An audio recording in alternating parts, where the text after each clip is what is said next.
صرف 5 منٹ کا مدرسہ قرآن و حدیث کی روشنی میں مسلمانوں کا مدینہ ہجرت کرنا۔ السلام علیکم ورحمۃ اللہ وبرکاتہ۔ مکہ مکرمہ میں مسلمانوں پر بے پناہ ظلم و ستم ہو رہا تھا، اس لیے رسول اللہ صلی اللہ علیہ وسلم نے دوسری بیعت عقبہ کے بعد مسلمانوں کو مدینہ جانے کی اجازت دے دی۔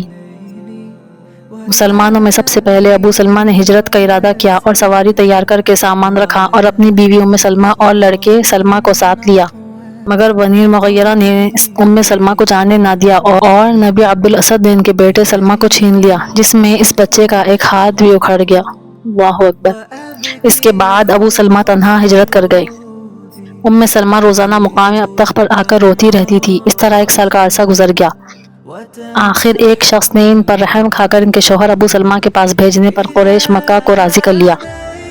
اس وقت بنی عبد الاسد نے ان کے لڑکے سلمہ کو واپس کیا، جسے لے کر وہ کسی طرح مدینہ پہنچ گئی۔ ان کے علاوہ دیگر مسلمانوں کو بھی ہجرت کرنے میں بہت زیادہ مصیبتیں اٹھانی پڑی۔ اسلام کی خاطر اپنے محبوب وطن، مال و دولت اور رشتہ داروں کو چھوڑنا پڑا۔ حضرت صہیب رضی اللہ عنہ نے جب ہجرت کا ارادہ کیا تو مشرکین نے روک لیا۔ حضرت صہیب رضی اللہ عنہ نے انہیں اپنا سارا مال دے کر راضی کیا اور ہجرت فرمائی۔ اس کی خبر رسول اللہ صلی اللہ علیہ وسلم کو ملی تو آپ نے فرمایا کہ صہیب نے نفع کا سودا کیا، جس کا ذکر قرآن میں ہے۔ اللہ کی قدرت، نیند کا آنا۔ جب انسان دن بھر کام کر کے تھک جاتا ہے تو اللہ تعالیٰ اس کی تھکان دور کرنے کے لیے اس پر نیند طاری کر دیتا ہے۔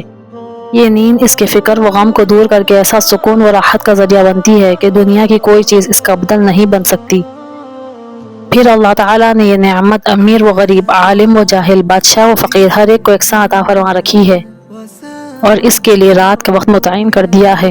اگر انسان کو نیند نہ آئے تو اس کا دماغی توازن بگڑ جاتا ہے اور ہوش و حواس ختم ہو جاتے ہیں۔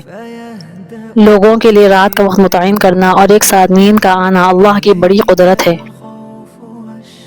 ایک فرض کے بارے میں مانگی ہوئی چیز کا لوٹانا۔ رسول اللہ صلی اللہ علیہ وسلم نے فرمایا، واپسی کی شرط پر مانگی ہوئی چیز کو واپس کیا جائے گا۔ خلاصہ، اگر کسی شخص نے کوئی سامان یہ کہہ کر مانگا کہ واپس کر دوں گا تو اس کو مقررہ وقت پر لوٹانا واجب ہے۔ اس کو اپنے پاس رکھ لینا اور بہانہ بنانا جائز نہیں ہے۔ ایک سنت کے بارے میں 3 انگلیوں سے کھانا۔ حضرت کعب بن مالک رضی اللہ عنہ فرماتے ہیں، رسول اللہ صلی اللہ علیہ وسلم 3 انگلیوں سے کھاتے تھے اور جب کھانے سے فارغ ہو جاتے تو انگلیاں چاٹ لیتے تھے۔ نوٹ: کھانے کے بعد انگلیوں کو چاٹنا سنت ہے، لیکن اس طرح نہیں چاٹنا چاہیے کہ دیکھنے والے کو ناگوار ہو۔ ایک اہم عمل کی فضیلت، اچھا کام کرنے کا بدلہ۔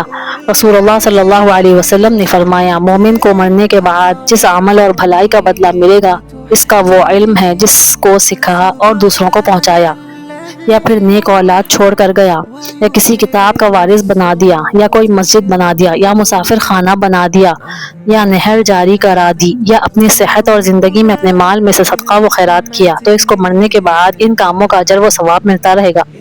سبحان اللہ۔ ایک گناہ کے بارے میں، دکھاوے کے لیے کپڑا پہننا۔ رسول اللہ صلی اللہ علیہ وسلم نے فرمایا، جو شخص شہرت کے لیے دنیا میں کپڑے پہنے گا، اللہ تعالیٰ اس کو قیامت کے دن رسوائی کے کپڑے پہنائے گا اور پھر اس میں آگ بھڑکائے گا۔ اللہم احفظنا۔ دنیا کے بارے میں، دنیا کھول دی جائے گی۔ رسول اللہ صلی اللہ علیہ وسلم نے فرمایا، عن قریب دنیا کی دولت تم پر کھول دی جائے گی، یہاں تک کہ تم اپنے گھروں کو اس طرح بناؤ سنگار کرو گے جیسے کعبہ شریف کو سنوارا جاتا ہے۔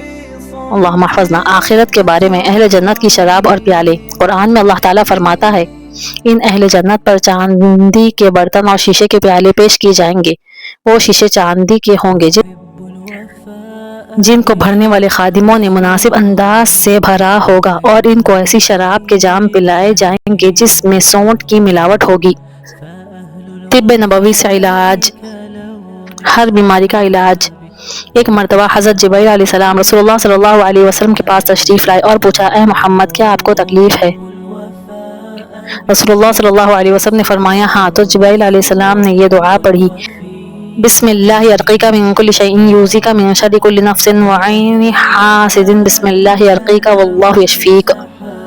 ترجمہ: اللہ کے نام سے جھاڑتا ہوں ہر اس چیز سے جو آپ کو تکلیف دے، خواہ کسی جاندار کی برائی ہو یا حسد کرنے والی آنکھ کی برائی ہو۔ اللہ کے نام سے جھاڑتا ہوں، اللہ آپ کو شفا دے۔ آمین۔ قرآن کی نصیحت۔ قرآن میں اللہ تعالیٰ فرماتا ہے یہ بتائے ہوئے احکام ہی میرا سیدھا راستہ ہے، تم اسی پر چلو اور دوسرے غلط راستوں پر مت چلو ورنہ وہ راستے تم کو راہ خدا سے ہٹا دیں گے۔ اللہ تعالیٰ اس بات کا تم کو تاکید کے ساتھ حکم دیتا ہے تاکہ تم تیرے راستے سے بچ سکو۔ سبحان اللہ۔ الحمدللہ، آج ہم اتنے سارے چیزیں سیکھیں، ان تمام باتوں پر عمل کرنا ہے اور اس کو دوسروں تک پہنچانا ہے۔ پلیز اس ویڈیو کو زیادہ سے زیادہ شیئر کریے۔ آپ کا یہ ویڈیو شیئر کرنا قیامت تک آپ کو اس کا اجر اور ثواب ملتے رہیں گا۔ نیکسٹ ویڈیو کے لیے اس چینل کو سبسکرائب کریے۔ جزاک اللہ خیرا کثیرا۔